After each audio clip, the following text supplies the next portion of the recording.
Hey, what's up, everybody? We have a new YouTube channel. Make sure you subscribe right now. Leave a comment on the video. Share it with your friends. It's also a podcast, 3 and Out, wherever you listen with me, John Middlekauff, Apple, Spotify. We have you covered, as well as thevolume.com. We have merch. Check out. I got 3 and Out hats right now. Thevolume.com. Search the podcast. Buy some merch. Okay, like most people, had wrapped up the day. Already done a podcast. Take the dog for a walk. My phone starts blowing up. Bing, bing, bing, bing. Look, McCarthy's coming back. McCarthy's returning. Go to the old Instagram. Schefter, first thing I see, McCarthy will return in 2024. Literally got this news within the last 20 minutes, 10 minutes, and reacting to everything we know. First and foremost, I think this is the wrong decision.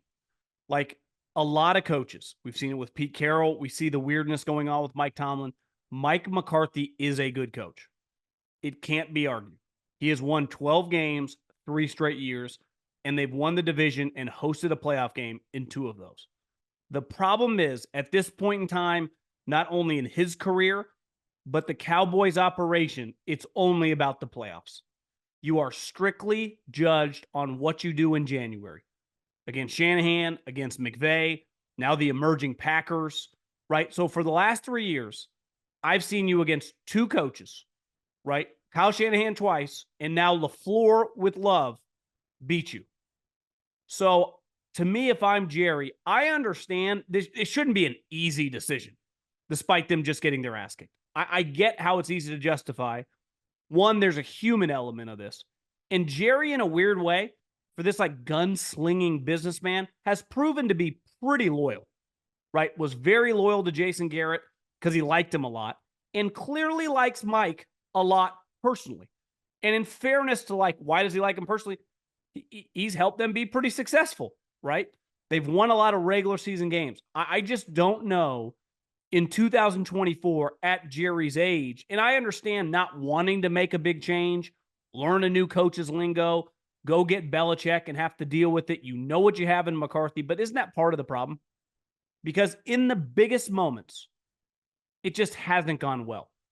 2 years ago, against their best playoff game in the last 3 years was last year on the road against the 49ers, where they gave Brock Purdy, Kyle Shanahan, the 49ers, everything they could handle.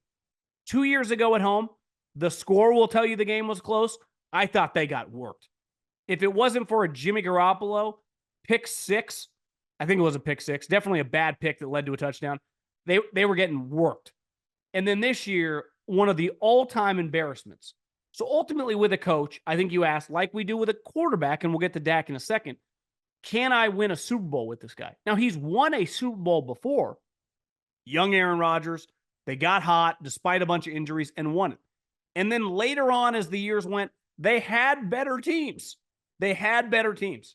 And they blew it consistently in the playoffs. The one game that sticks out to me all these years later is a game against Seattle that the Packers had no business losing, and they lost. So when you go to sleep at night, if you're a Packer fan, if you're Jerry or Steven or anyone in the operation, not on the coaching staff, you go, are we ever going to win the big games? Because, yeah, he can win some big regular season games. He can win us 12, 13 games and have us competing for the number 1 seed. But it's no longer about that. It's about an organization that hasn't been, despite going to the playoffs a ton of times. You know, people get so worked up, like, why does everyone talk to Cowboys? Which I understand, like, why is everyone talking the Warriors right now? They legitimately suck, right? But their brand, they're important to the league. Same thing with the Yankees when they have a down season. Well, they're the biggest brand.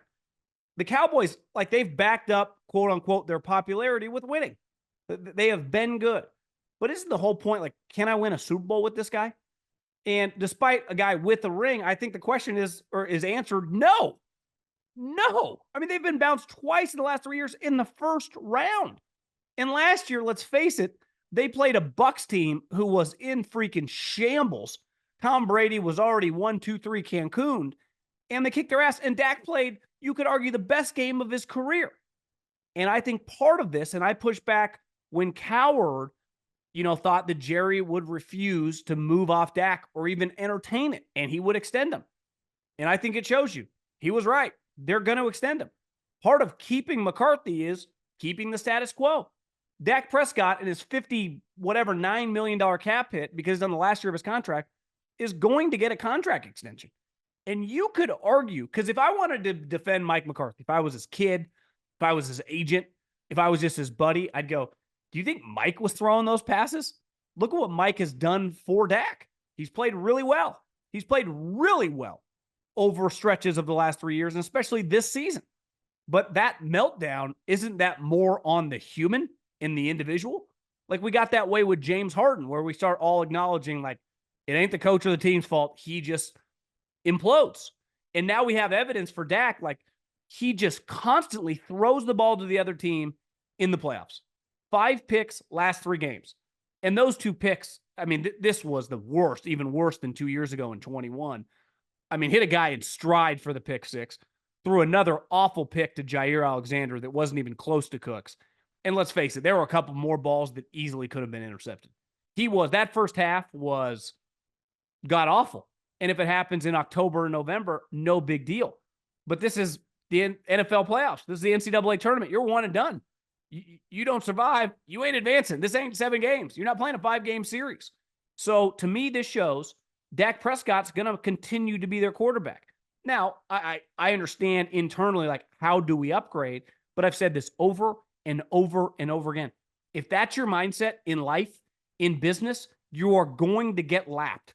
Just because you stay in the slow lane and don't get in the fast lane doesn't mean that you're not going to get into a car crash. So not acknowledging like we got to take a bigger swing. We need a change to make that next step. We're going to stay with the status quo is not working. Not even arguable. It is not working. Kudos to Seattle that like easily could have justified. Pete Carroll's still a solid coach. We're still very competitive. Made the playoffs last year. Won 9 games again this year. A bad bounce here, a bad interception here. We could have been an 11-win team. I'd argue probably closer to a 7-win team, but it's easy to justify internally in a building we're closer than we think they are. And obviously the Cowboys have some good impact young players. Parsons, who kind of disappeared, is a really good player. CeeDee Lamb is a stud. Ferguson looks good. Like, we like a lot some of their young offensive linemen. But how could you watch that game, even if they often say, right, when something emotional happens, take a day, take a couple days, take a step back, take a deep breath, and come to the conclusion like, yeah, we're really close. You're not even remotely close.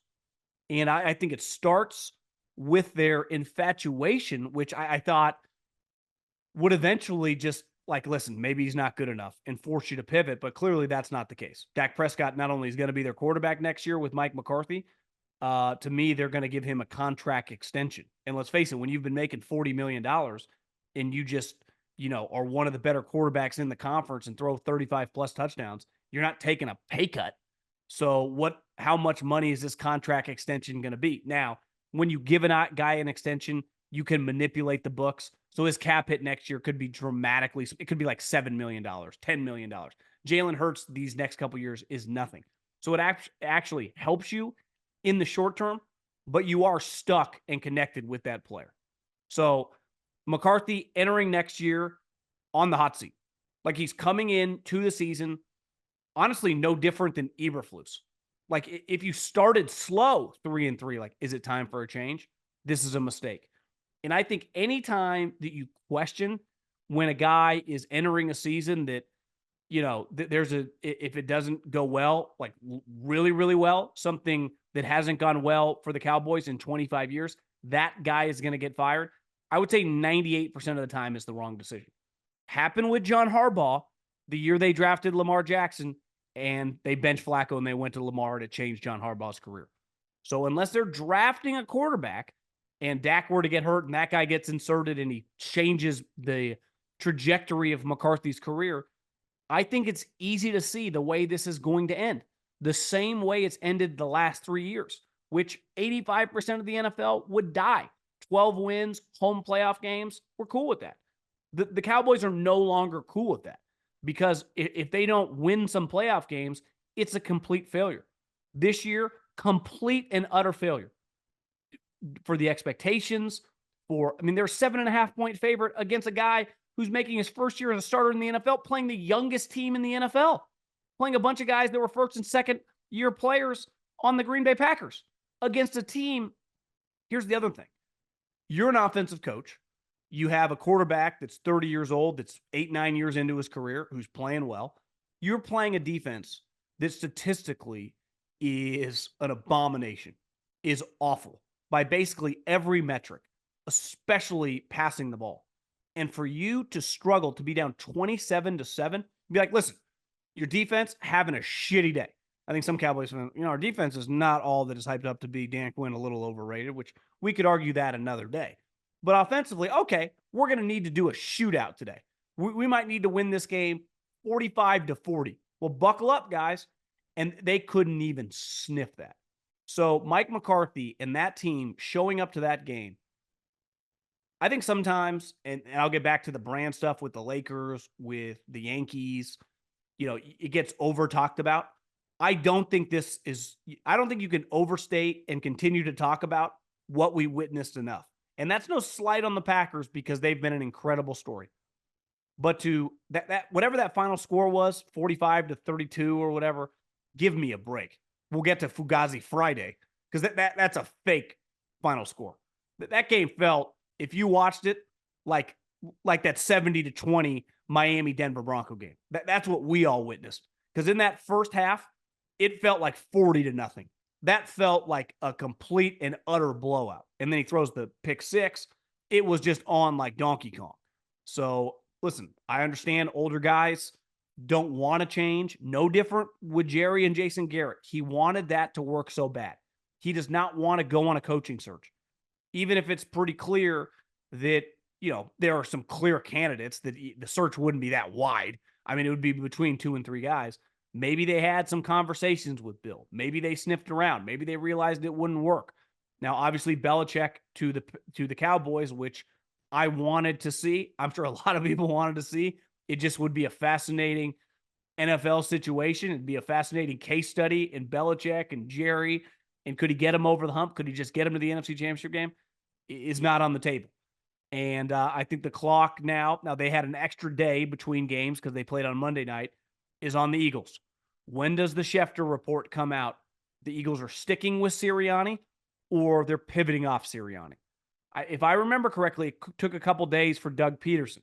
Well, what do you think's happening with McCarthy and Jerry and Steven? They met for the last couple days. What do you think's happening with Sirianni, Jeffrey Lurie, and Howie? They're all meeting. So how are those conversations? Because remember, the conversation around Doug came out. They just realized this was not a sustainable, environment for everybody. They weren't on the same page. Sirianni, because Doug had won a Super Bowl, he knows, fire me, I will get another job. And he inevitably, a year later, got the Jags job that had the number 1 pick with. Trevor was already on the team. But Sirianni, if he got fired, unlike Doug, he ain't getting a job in a year. Not a head coaching job. Is he even getting an offensive coordinator job? That was the weird spot for Mike, right? If McCarthy had gotten fired, it's not like he's a village idiot. He'd be like, you see my resume? See what I did with the Cowboys? I know I lost some playoff games, but how many teams, like the Raiders, you wouldn't want me to be your head coach?